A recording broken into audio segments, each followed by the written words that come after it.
Greetings, everyone. This is Bakar Korvi from TFT Perspective with a discussion on a very strange ban which has come up in Afghanistan. The Taliban government has imposed ban on airing images of any living being. This looks very, very strange in third decade of 21st century that's how you treat human beings. So far, this has been imposed in three provinces, mainly Takhar, Kandahar, and Maidan Vardak. And probably these are the areas where you have hardline governors, which are very close to the supreme leader. And they've been told to stop showing images of living beings. So, living beings is everything, I think.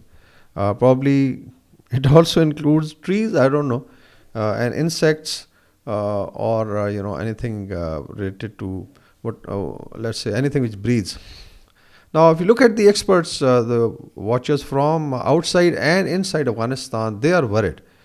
We have seen that how they basically impose restrictions on women, and today we have more than 20 million women really locked up in their houses. Even small girls cannot go, beyond certain level of education. I think they can't go into a high school or a university.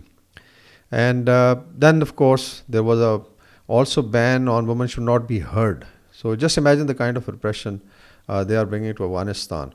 Why Iran is building a wall of billions of dollars on Afghanistan-Iran border? Why Pakistan has fenced it?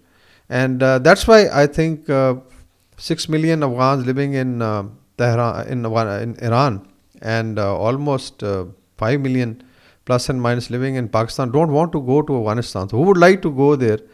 That you cannot basically utilize basic human rights, basic, I would say, necessity of communication. Because definitely you have to talk to your kith and kin also, you have to watch the media, and how do you get the information? So I think there is a huge suppression of information in Afghanistan, and this is, I think, another drastic step which goes beyond basic human rights. Now, if you look at the order, it was passed by the morality law, which we implemented across the country. According to Saiful Islam Khaibar, this was published in Voice of America, a spokesperson for the Ministry of Propagation of Virtue and the Prevention of Vice. The laws applies to all Afghanistan actually. So it means they are going to test it in three provinces, see the reaction. In case there is no resistance, then they start implementing. So basically, it's information blackout. Just imagine if you cannot, it means that you're going to basically listen to television, listen to social media, not see what is happening. So I think this is very, very unfortunate as far as Afghanistan people are concerned. Uh, the reason given is that images of living things are against Islam. And what about rest of 56 Muslim countries? I mean, are we not Muslims? Or Taliban is coming up with a totally, I would say, different version of Sharia law? It's very, very unfortunate. I don't think so. Islam forbids, such basic things, because Islam also addresses different eras, and it adjusts according to the time. It has been said that should be according to the time. And in modern means of communication, use of internet, use of TV, identity, it's basically the entire system runs on visual, let's say, application of knowledge, and for even your businesses. Now, basically, if you look at the journalists, they are feeling that journalists and media outlets are concerned, as it looks they are implementing the new morality law gradually in provinces, and then they are going to spread it to Afghanistan. It will undoubtedly impact journalists' work and mental health also, as well as create fear among journalists whether they will be able to continue their profession. So how do you, basically? And the hypocrisy is enormous. If you look at what they are getting from United States, this has been said by Sarah Adams, this is said by Ahmed Masood in an American channel, that they are getting almost $87 million a week cash, which is flown from Swiss banks to Kabul and Kandahar directly, and I think half is given to Kabul and half is given to Kandahar. And this money is coming from so-called, the ultimate evil as far as Taliban are concerned, and very, graciously accepted by them. So it means that every year it's a couple of billions of dollars. Even the cigar report says that more than $17.5 billion have been handed over to Taliban since they came into power. So look at how Basically, even US is treating human rights in Afghanistan. They are funding this regime.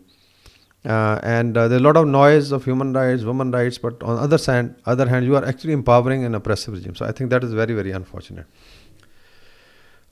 People feel that they are already an authoritarian regime, and in terms of freedom of expression, they'll not allow it. So I would say this strategy is born out of fear.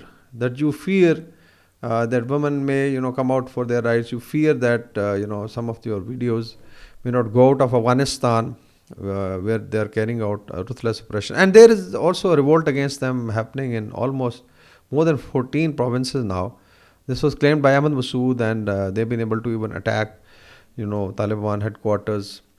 We don't wish them, bad or civil war in Afghanistan, but we at least can request the Taliban leadership that, have a heart and have some semblance of basic human rights.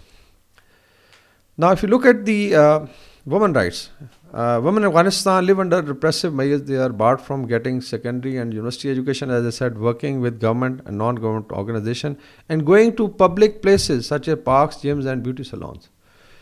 And there is, I think, also going to be a ban on barber shops, because there's a kind of haircut or beard that you have to follow. The code of conduct or code of, let's say, facial,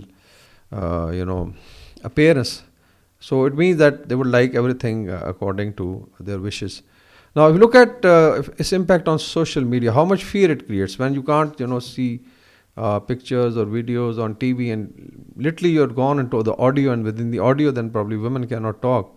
So what do you do on social media? So it means the ban could affect social media also. So it creates fear in every house, in every heart, and it is so unfortunate.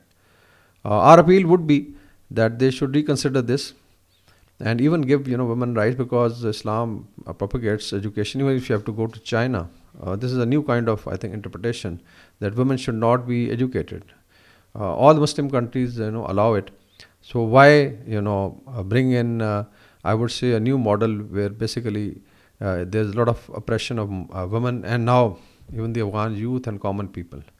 So let's hope sense prevails and Taliban come out of this mindset, and Afghan people have some sigh of relief. Thank you very much.